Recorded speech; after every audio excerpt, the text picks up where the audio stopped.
Back at Willis's garage, messing with the 5.3.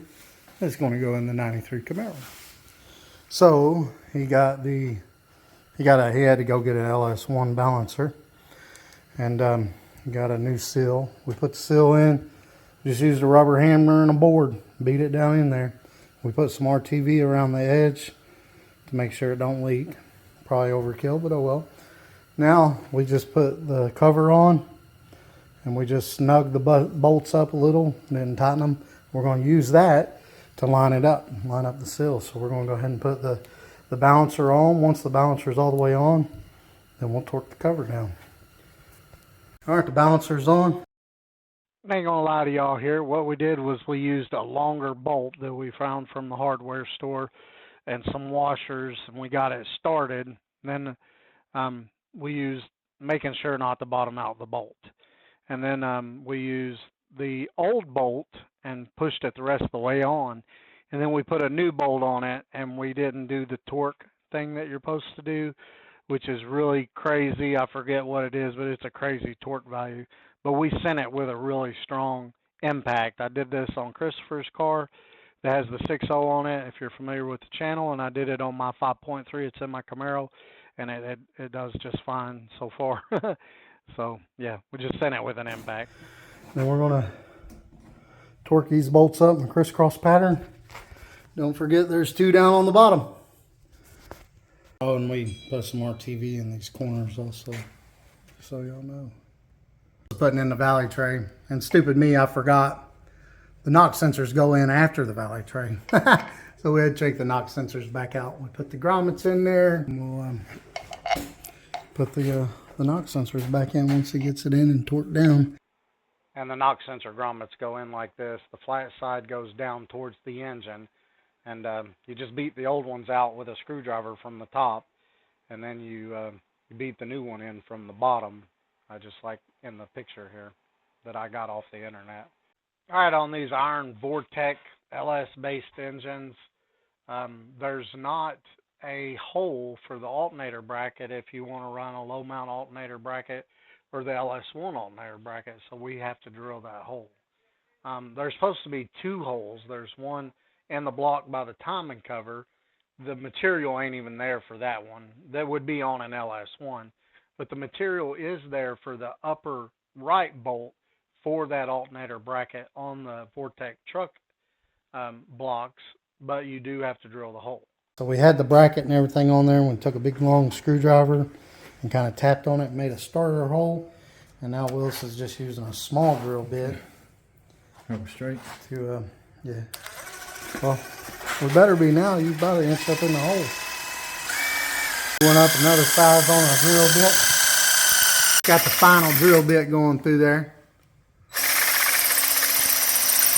I'm lining it up over here, eyeballing it, and he's lining it up to the top. 2 points of angle there. You gotta come up in the back just a little. Oh, anyway. There you go, right there. Right there. Tapping her away with a 10 millimeter by 1.5, I believe it was. And we used a 8.5 millimeter drill bit. Yeah. And then just back and forth, back and forth, back and forth, back and forth, like that.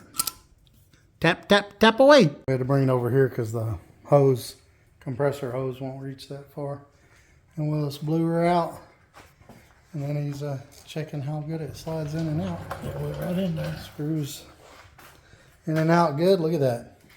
Man, and I tell you what, that little tap that I bought, I paid like $45-50 for that. That little tap, it went in with just a little baby crescent wrench. It was an 8.5 millimeter drill bit. And then this, I bought these together for like, I don't know, $45-50. And that's been used. This is the 6th time.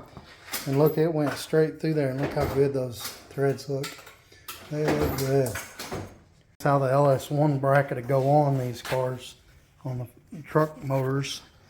The Vortec LS base, you just won't use that hole. The LS1 has a built up in there and has a hole for this, but When you do this, you don't have that, and you just use those 2 bolt holes. It's a little tight, ain't it? It's a little tight. I hope it. We probably got the hole off just a little, but it's going in.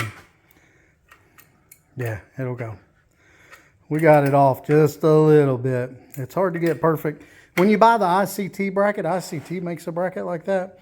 They give you a template with it so you can line everything up. But the drill bit wasn't long enough to go through all that, so we had to use a screwdriver and do the best we can. But it lines up good enough. It's going to tighten up. That's all that matters. Yep. It ain't perfect, but it works. And then the power steering bracket's going to go on just like that. 3 head bolts right there. Boom, boom, boom. And the power steering bolts right there. He left the alternator off because he's going to clean it. And I don't think he's got a power steering pump. No, I got a bypass. Hey, you can. I have that. I have a discount on that one video I made where I put my power steering on. Yeah. I'll get the company's name, but I got like a 10% discount through them. Willis got the power, or the drawing a blank here. The water pump on. Yeah, he's got the water pump on. Everything's on it. So he's going to clean the alternator, and then we'll put that back on. Then he's got to buy a pump and a pulley, and then he needs that bracket. I'm pretty sure mine don't even use that outside support bracket. There's an outside support bracket that goes here. Pretty sure mine just uses those 2 bolts. Now we're going to use the tool to change the rear main seal, and we're going to change the rear cover gasket as well, because this engine's almost 25 years old. Why not? So we use this tool. So we loosened all these bolts up, and these 2 down here at the bottom, and then we stuck that on there, and we got it nice and straight.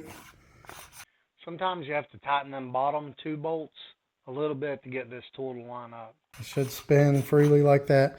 And then we I tightened these up first, 106 inch-pounds, and did the crisscross on these 22 foot-pounds. And then it still goes in and out and spins around like it should. And then these are marked. It'll say out somewhere. Yeah, this side out. And you don't take this plastic piece off. You put it right here. That lines you up right there. And then you flip this tool around, and that knocks it in there. So we're going to go ahead and knock that in there. Everything's nice and straight. I put RTV around the outside. A lot of these say put in dry, whatever. I just make sure it don't leak. And then we had that on there, and we put that board across there, and Willis hit it right in the middle and sent it on there. So brand new seal on it, because the seals do tend to leak. The one that was in there was really bad. We couldn't even get it out. It was so dry rotted and stuff like that. So we got us a new seal in the front and back. Go ahead and put the flex plate back on it. We need to make sure the flex plate lines up with the converter. Make sure the holes line up. And then we'll put that on, because we've got 2 flex plates. Actually, this was the stock flex plate, and believe it or not, it looks like it already has bolt holes for a turbo 350 bolt pattern, which is weird, because usually these motors come with a 4L60E. So it's really odd that it had the bolt holes that lined up for a turbo 350 torque converter. See, look at that. That's the stock flex plate, and there's the turbo 350 bolt pattern. It lines perfectly up. Do you believe that? Those don't have bolts in them. You have to use a bolt and a nut on those, it looks like. What about this? And then here's an aftermarket flex plate. Turbo 350. Bolt pattern. We'll probably use, I guess we'll use this one because it's got the SFI on it. But yeah, that's a stock flex plate, and it had the correct bolt holes in it. But he will need the spacer that goes here for the turbo 350. Yeah. Do I now? Do you have to take the flywheel off, put that spacer in? No, it goes on the outside. On the dish ones, the spacer goes on the outside. Now, if you want to use the flat flex plate, then the spacer goes on the inside. When you put the flex plate on, there's an alignment hole right there. See, right there. So you got to line that up. I don't know if I mentioned that or not, but yeah, we used RTV in the corners when we put the new gasket on as well. We have flex plates on. We torqued it down to 74 foot-pounds. We put her back on the engine stand. Boop, boop. In the corner I'm talking about is where the cover meets the pan, like we did up here, where the cover meets the pan. Put RTV in those corners, all four corners on those. All right, there we go, guys. It's pretty much together. We just need to get a power steering pump. He's going to clean the alternator up and put it on. Then we'll go ahead and put the wiring harness on and make sure that's good. And go ahead and hook it to the computer and set the computer on top of the motor, engine, whatever you want to call it. And then we'll set that over on the LS1 K member that we have with the K member on some dollies. And then we'll rebuild the transmission, hook it to the engine, and then we'll slide everything underneath there. So y'all stay tuned for the progress on this.